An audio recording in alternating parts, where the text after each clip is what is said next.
Good morning and welcome to the Matchbook Betting Exchange. Matchbook Betting Exchange Irish St. Ledger podcast. We're going to be looking ahead to the second round of the Matchbook Betting Exchange Irish Ledger from the wonderful Limerick Stadium. We'll also be having a little bit of a reflection on the opening round. We'll be talking about dogs that still are catching the eye in the anti-post market. And of course, importantly, we'll go through the second round heats. As always, I'm joined by the Lily White assassin, Dylan Brennan. Dylan, you hit a few crossbars in the opening round. You went close. Bar Joe Ladd was one that you were pretty sweet on. He absolutely came through the bars for you. It looked for much of the way like he was going to go on to score in fine style, but the wheels fell off somewhat off the final turn. I hope that doesn't describe how your punting went in the opening round. Was it a win, a lose, or a draw the opening round? Yeah, it wasn't too bad actually, Ian. Couple of decent price winners. Glengar Bale was a good price, and Fast Fit Paddy. I thought Fast Fit Paddy had a right chance. He was a bit of a price too. Barjo ran well, to be fair. Like I said, he knows how to leave a box. He just ran out of steam. I was a bit surprised he got caught, to be honest. I thought once he led, he'd take a bit of pegging back. But look, he's still there. And like I said, I know the boys well. So hopefully he gives him another few nights anyway. Yeah, we'll look back at the opening round in a moment. Just before we do, of course, this is Safer Gambling Week. And as you can see, banner will go up there now in a moment. Remember, only spend what you can afford to lose. Set your time limits and limits for money-wise that you're willing to lose. Also, gambling shouldn't interfere with your personal relationships. For more information, check out safergamblinguk.org. Okay, Dylan, let's go back to this opening round. I suppose the star of the opening round, well, two stars in terms of the clock. Scarty Yank, of course, got Pat Buckley off to a flying start, and Part Blake, who was a bit of a surprise element, but nothing lucky about his success. Away and gone. He's a really fast greyhound, clearly one to keep an eye on in the coming weeks. Yeah, Scarty Yank, he set the standard from the first heat, and he clocked the fastest first round time as well. But to the eye, I thought Part Blake, yeah, he was exceptional. The splits and all back it up. What he did to the third corner, but to the eye more so. You know, when he opened up down the back to get away from explosive by, it was a huge run. I'd say he was probably, although he was a little bit slower than Scarty Yank, I thought he was probably the star of the first round. I thought it was a massive run. Yeah, I tend to agree with you. It was just, as you say, it was just a foot perfect display. Scarty Yank is, doubt a very fast greyhound, and he did the clock. But in terms of the overall splits, Part Blake was in a different league to him to the third bend, and obviously Scarty Yank is a much stronger greyhound. He was coming home faster. That's where he made up his time. But if they were to meet in a race tomorrow, you'd expect Part Blake to lead him every night of the week. Oh yeah, going on the splits, he was well ahead, 17-15 to the third bend. Scarty Yank did 17-34.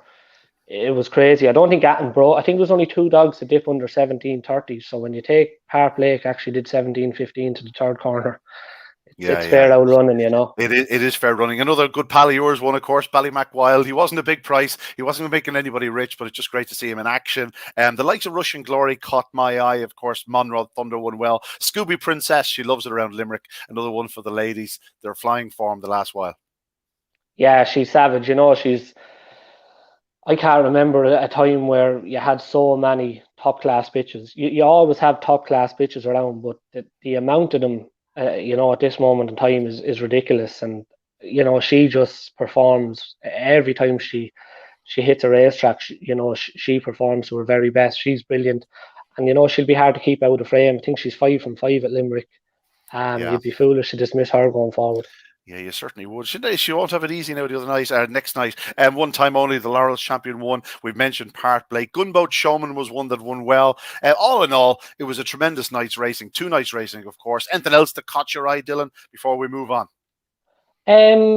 I mentioned Glengar Bale a bit earlier. I think he could be one to watch. I think he could be one to watch going forward at a bit of a price. We'll probably speak a little bit more about anti-post prices now in a few minutes. But it's funny you mentioned that. I think we'll move on to anti-post prices very shortly indeed. Yeah, Glengar Bale, very talented greyhound. I think the 750s, just getting that little bit of confidence running out front. He didn't quite get home, but he certainly ran well in defeat in the 750s. It's probably given him that bit more confidence again. A bit like Price's Jet after the Corn Cuchulainn was running an absolute blinder over 550 yards, and Glengar Bale, you'd be hopeful that there's still more to come from him.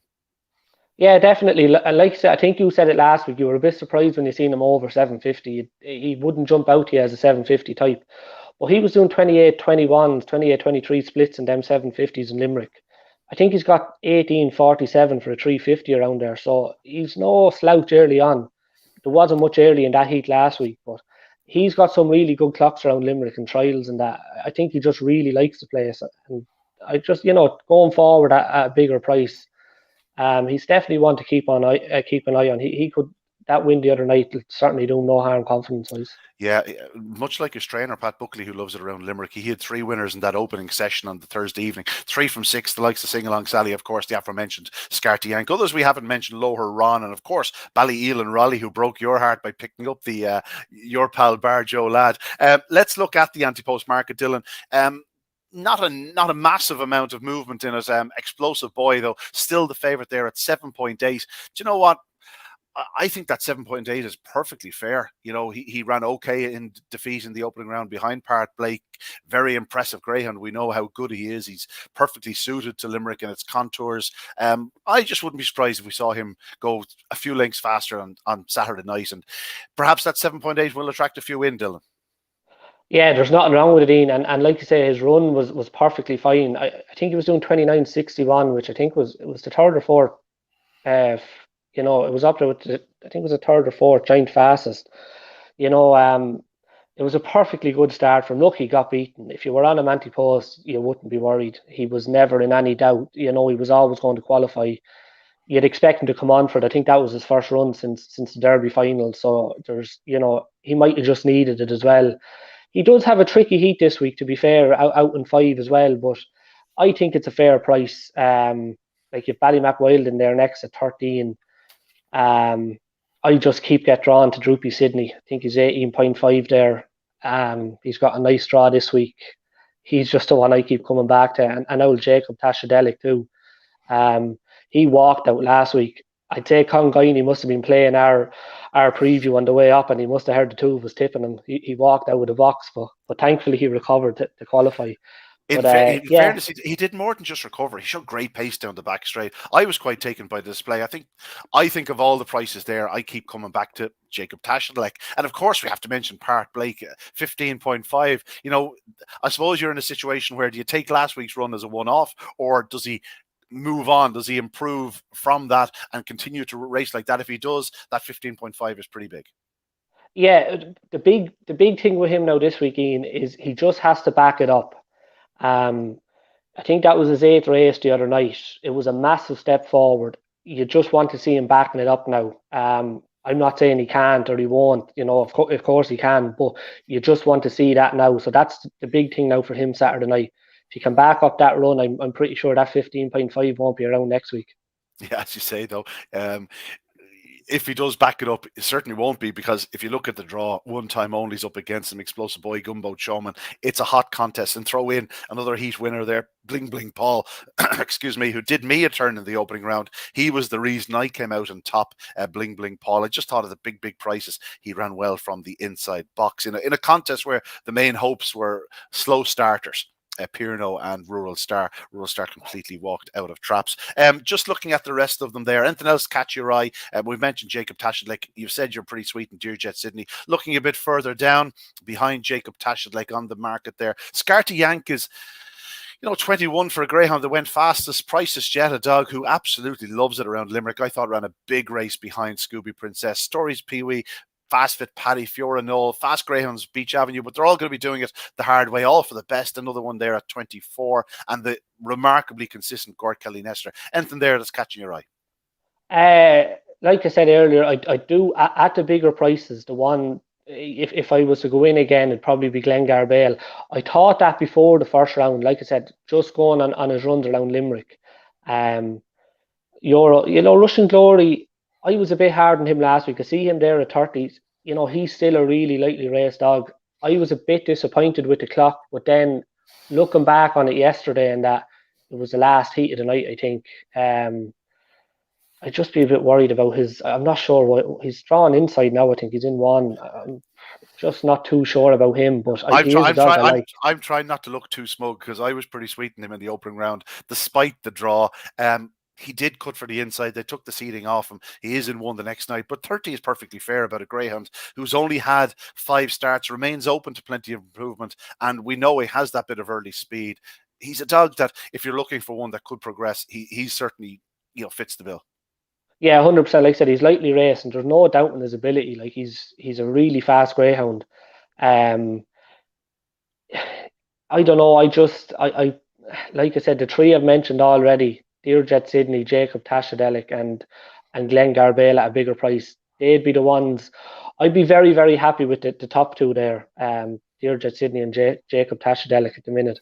I'd be sweet enough on both them now going forward. Yeah. Hopefully we're still talking about them next week anyway, that's for sure. I don't like the term portfolio, so we won't use it. We'll use it as an anti-post wallet, shall we say. Is there anything else that you'd perhaps would be tempted to add to those three? I do like All for the Best. Like I said, he will be doing it the hard way. He probably want a longer run to the bend, and to come from behind the calibre of dogs, he might have to come from behind, but he will be hard to keep out of frame. I could easily see him in a final, and he's very quick. You just don't know if you could get to a final. You just don't know what happens up front. If he was close enough, he's a dog I do really like.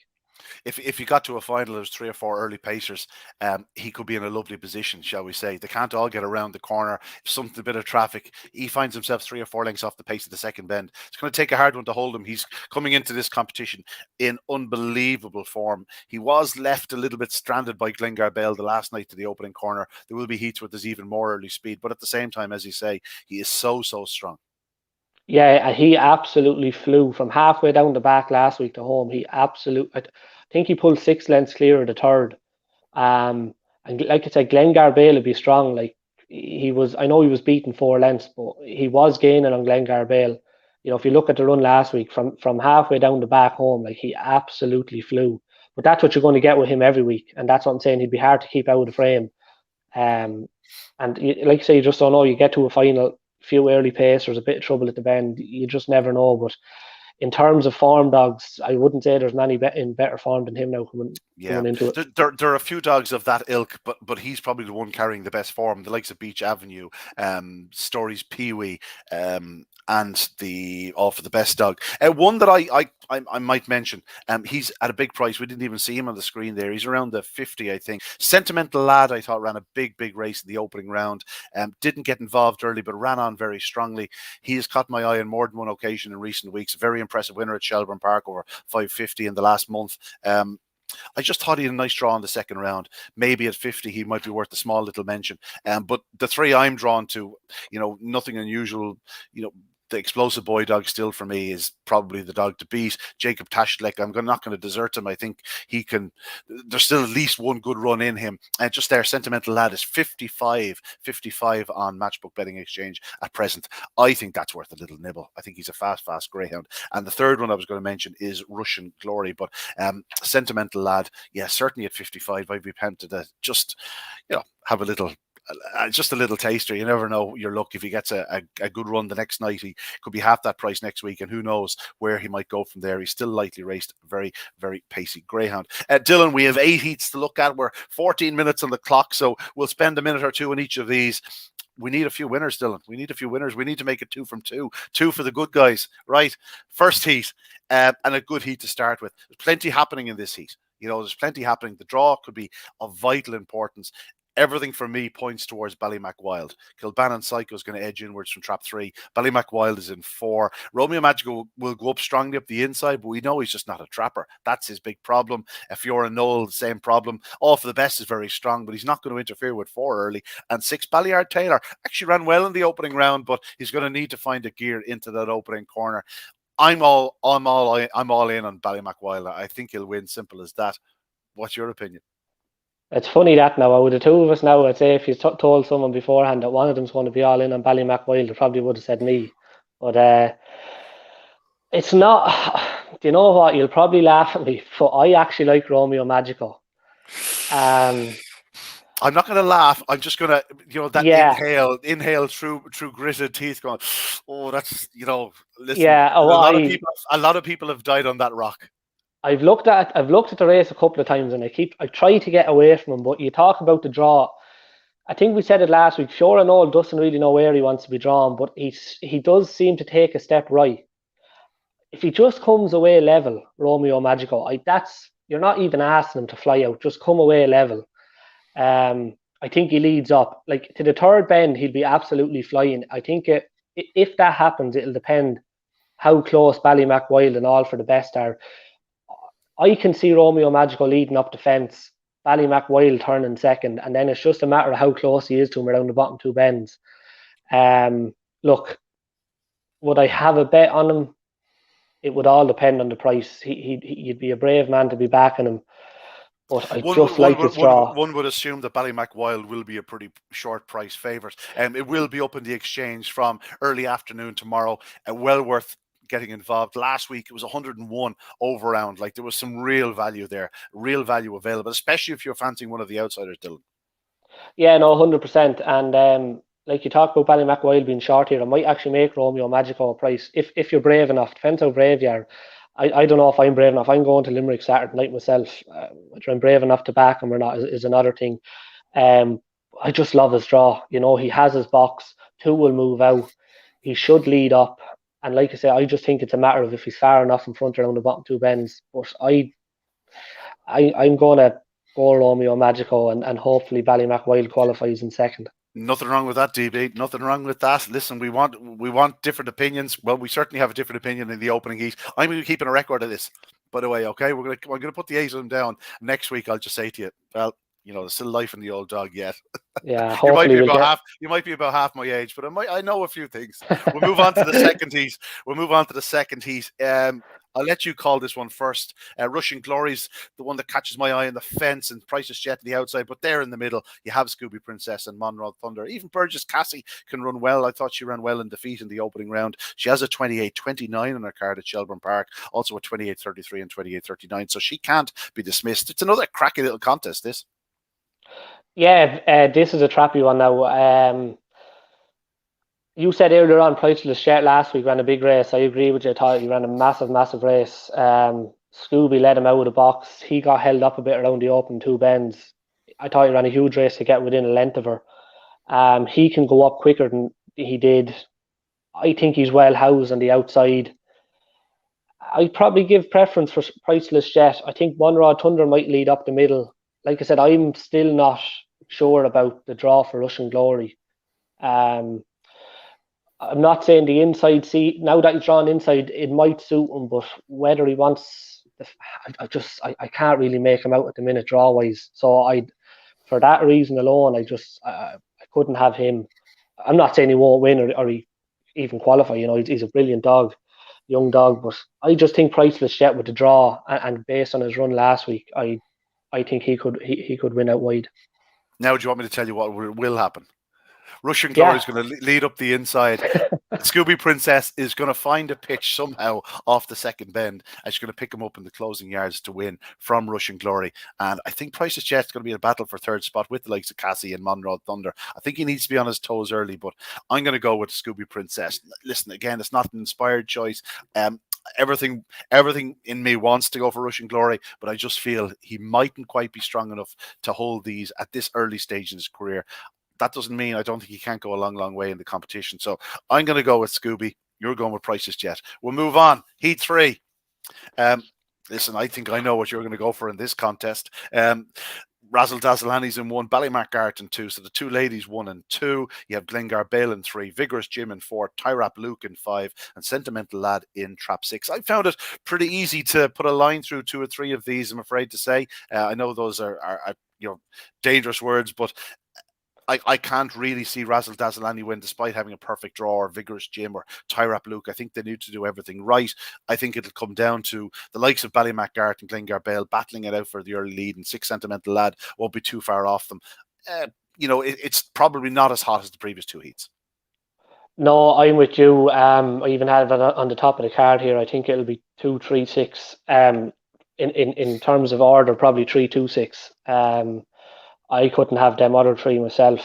That's not to say, of course, they won't qualify, or maybe even you just don't know what's going to happen. But I was a little bit disappointed Ballymac Gart didn't lead up last week. She'd no real excuses. She came away well. I thought she'd lead Gunboat Showman. She didn't.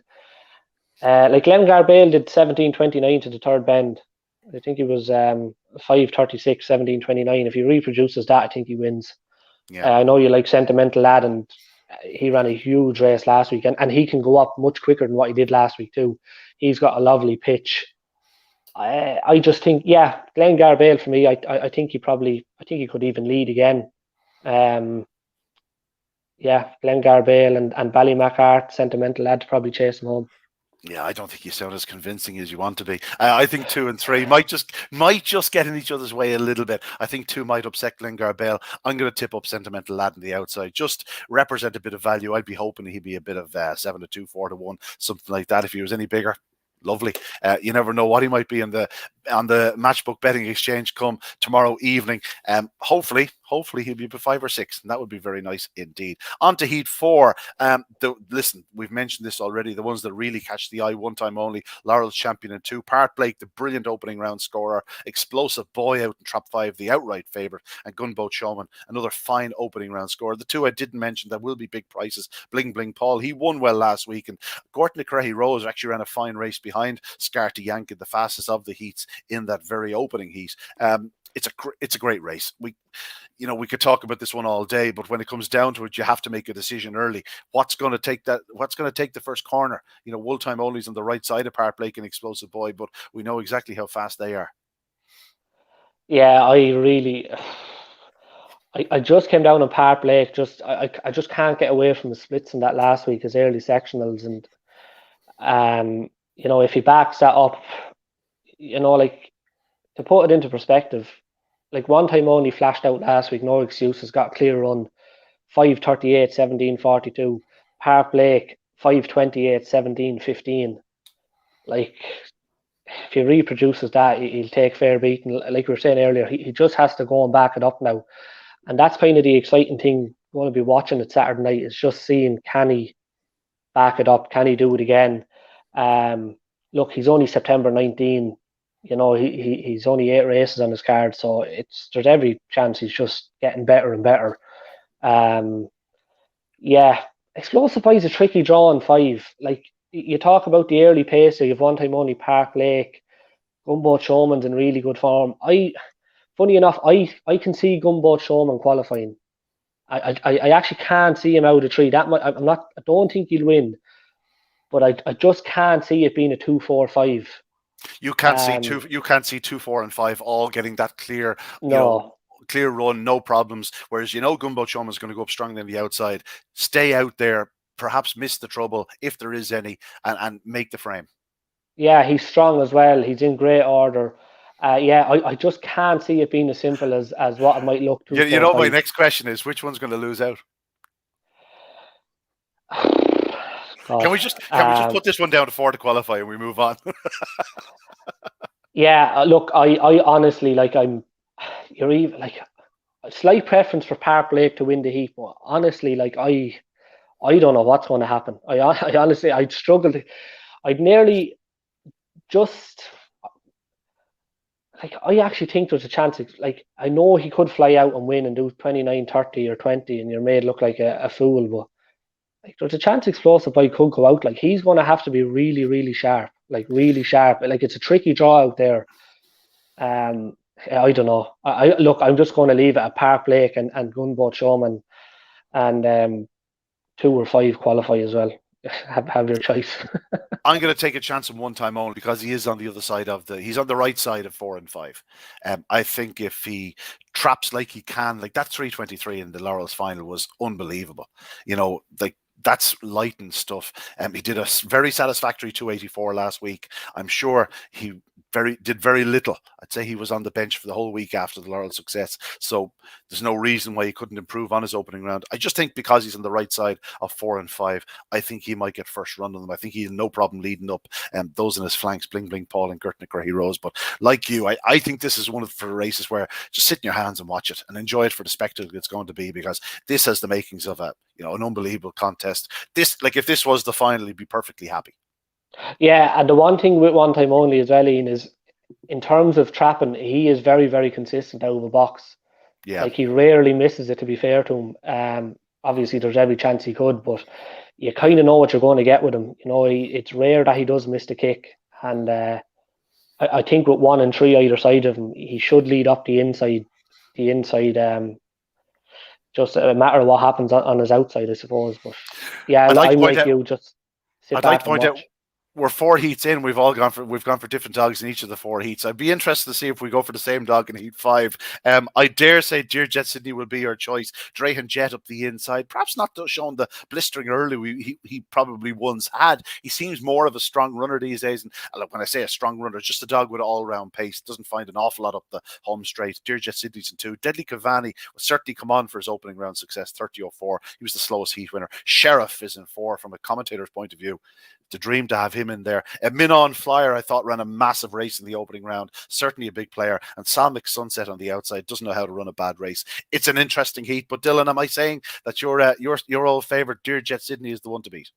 Yeah, he takes beating. Like I agree with you, Drahan Jet. He's another dog I kind of struggled to make out lately. Like some of the sprint form before he went over 4 bends was savage. He just doesn't seem to be showing that zip to the bend. Yeah, I think Dear Jet Sydney just makes all. I think if he gets on the bunny, he probably does a big clock too. I Um, I think we'll move on because I don't think you need to say much more. I think Minon Flyer for me though is the danger. yeah, I have it down here 251 for me. To qualify, they'd be my 3. But yeah, Dear Jet Sydney, I think takes a lot of beating here.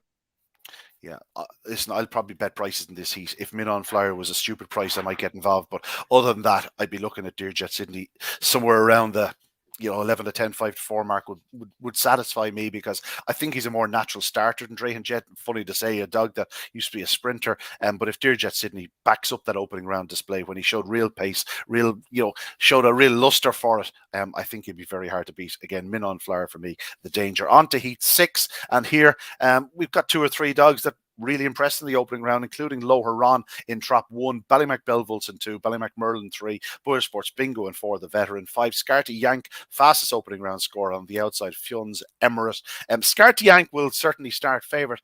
I think you can take him on in this heat. I know he is a middle seed. I'd prefer him on the inside, I must say. He is a good starter and he's very strong. We know that. It's just a case of whether he has that blistering early speed when it's put up to him. Probably in the right heat here, although Low Huron has an ideal draw. I just think Boyle Sports Bingo just might cause Scarty Yank a few problems in the early yards. I'll end up going for Low Huron. What about yourself, Dylan? Yeah, I'm with you. I like Lower on. He's really coming to himself. It looks like his last 6 or 7 lines of form. I think he's 28, a couple of 28-30 odds, 28-20 around Tralee. Backed it up last week with 29-68. I think he could lead. I think he could make all. I think if he leads, he wins. Um, Look, he's £87. It might just be he's a dog that has taken his time to come to hand. He's a big boy, and he was very good last week. I just think he might have that, like you talk about, Scarty Yankees good away. Maybe just lacks that yard of early. I think Lohan just makes all up the rail. Yeah, I think I agree with you. It's funny, Scarty Yank is probably the best trapper in the race. Doesn't have the best early speed. In terms of back straight pace, I think Ballymac Merlin's probably the fastest in the race, but he's a bit like his kennel companion, Ballymac Fairone. Not a great starter, not a big finisher, but has loads of pace. He's a bit frustrating. Yeah, He's costly to follow. Ballymac Belvolt is probably the big finisher in the race, along with Scarty Yank. It's just one of those contests where you could make a little claim for most dogs, but in terms of the overall package and the draw, Low Huron is the one for you and me, as it happens. yeah, definitely. The two Ballymac dogs, two comrades, they're kind of similar. They've got loads of ability to just don't win enough races for how good how fast they are. And Boyle Sports Bingo, he can go up all right, to be fair. I agree with you. I think he could hold Scarty Yank up a bit. Um, but yeah, I actually think Lohan's probably a bet in this. I think with Scarty Yank in there, he'd probably make Lohan a bit of a price, and he's a lovely draw. I think he's probably a bet in the jet. Yeah, you have me convinced. On to Heat 7, just the 2 heats to look on, and then we'll say our goodbyes. Heat 7, Fast Fit Paddy, Global Prima. 3 is Ballyelan Raleigh, the local raider, runs so well in the opening round. Jacob Tashadlek, you want to have his trapping boots on this week, but that's what I'm expecting because Barjo Lad in trap 5 can certainly go up to a corner. We saw that last week in Gort Kelly Nester out in 6. So consistent, so well housed. Barjo Lad definitely edged in slightly from trap 5 last week. He did a 278, Dylan. If he does a 278, does he lead again, or just does Jacob Tashadlek have enough to hold him? It depends on how well Jacob Tashadele comes out. I think if he traps even level, I think he leads. Like he's good to the bend. Um, Barge. The one thing with Barge lad is, like I say, he can. That's what he did last week over box. He does that on a regular occurrence. But I think he probably has to be doing it in this sort of company now. I think he has to be coming away like that. Like I said, I was a bit surprised he got picked up last week. He did absolutely nothing wrong. Don't get me wrong. He ran a brilliant race and did some great sectionals too. But he's probably going to have to do that again here early on. I think Jacob Tashadelic wins. He can't come away like he did last week. I'm hoping that's just a one-off. It's funny to have evenly away on the card. I know, yeah. If that was evenly away, I'd hate to see slow away. Jacob Tashlek for me as well. He's a class act. I just think if he traps on terms, he will blow these away into the corner, and I think you could see a big run from him. And in that mindset, the 21 on the exchange is very big. Do you know what I mean? If he does what he can, he could easily be a 10 next week, or even shorter, depending on the remaining prices. Yeah, 100%. He's, like I said, a bit like Deirdre at Sydney earlier. Like if this lad traps and gets on the bunny, like he could do a big run. He's very good. I like the top dog, not just because he did me a favour last week, but I actually he can go up well, and he's probably well housed, fast fit Paddy. He's just a proper all rounder. He does it all. Yeah, I thought he ran really well last week. Now from behind. Once he didn't lead, like I said, he stays well in that. But I just thought in last week's heat, I thought he probably needed to lead him, and he didn't lead. I kind of thought, he'll qualify, but he won't win. But even off the last bend, like he was strong. He stayed on really, really well. Gord Kelly Nestor, probably the best drawn dog in the race, is he? I know he's a sole wide seed, but like you say, if Barger does what he did last week, Gord Kelly Nestor is probably the best house dog in the. Has a bit of room. He's a dog that if he does carry your money, you're generally going to get a run for it, because he never runs a bad race. We'll move on to the final heat of the round, and we'll wrap up this little podcast of ours. Sing Along Sally's racing in Trap 2. So much will depend on her, whether she clears Sweep the Yard at the opening yards. You'd expect her to be just a bit more slick than Sweep the Yard in those opening 10 yards. He looked like he probably needed it last week, probably hadn't been off his bench in the week after the Laurels decider. I thought Minor Droopy ran a big race in defeat last week behind One Time Only. And then on the outside, the two massive finishers, Stories Peewee and Beach Avenue. Hazel Hill Hazard, who's racing from Trap 3, also ran a big race in defeat last week. He's only beaten 4.5 by Scooby Princess. Staying on strongly, was 33-1, believe it or not. It's a good little heat to finish with, but I suppose Sing Along Sally's the one to beat. Yeah, there's not much early in it. I think she makes all. She'll take a woeful lot of beating in this. Sweep the Yard shouldn't be able to go up with her. 3 won't. If Minor Droopy was a silly price now, I know it's a tough heat, but if he was a bit of a silly price, which I'm not sure he could be, like with Story Peewee, Beach Avenue in there, Sing Along Sally, Sweep the Yard, he could lead as well. Like Sing Along Sally, you'd expect her to lead, but just in terms of if something didn't go to plan with her, I think if Minor Droopy was a silly price, I wouldn't rule him out now. I thought he did run well last week, and there's every chance he probably turns first or second. He'll obviously have to lead. She has a 28-29 in her card in Clonmel. She can clearly run, no question about it. She can. Gears in defeat last week. It's a good heat. I side with Sing Along Sally as well. I think she's the most obvious winner, but at the same time, I agree with you. I thought if Minor Droopy was a big price, it could be worth a small wager. Stories Peewee and Beach Avenue, they're probably just not quite sharp enough for Limerick. Although we know exactly how fast the two of them can finish. If they did produce their best form, they'd be right there at the finish. But no, Sing Along Sally for me with a little asterisk of Minor Droopy, if a price.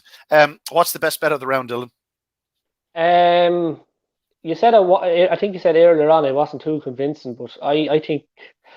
Again, we'll know a lot more tomorrow. Unfortunately, we don't have the price at the minute, but I do like Glengar Bale's makeup. I think he'll take a bit of beating. I think Pat could have another good night. I think Glengar Bale, Deirdre, Sydney, Sing Along Sally, I think they'll all take a fair bit of beating. But Pat will like you, putting the pressure on. Pat treble. We won't go one. I'd say a Pat Buckley treble there with them 3 now you'll be going home happy.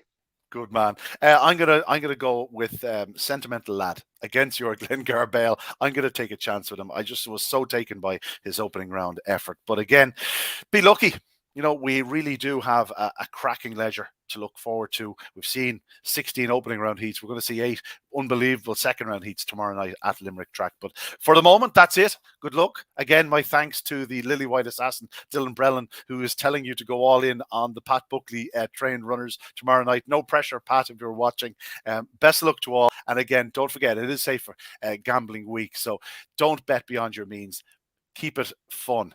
It doesn't have to get too serious. Okay, folks, that's it from us on the Matchbook Betting Exchange this morning. Enjoy the Matchbook Betting Exchange Irish St. Ledger second round. We'll dominate the action at Limerick on Saturday night. We'll see you next time.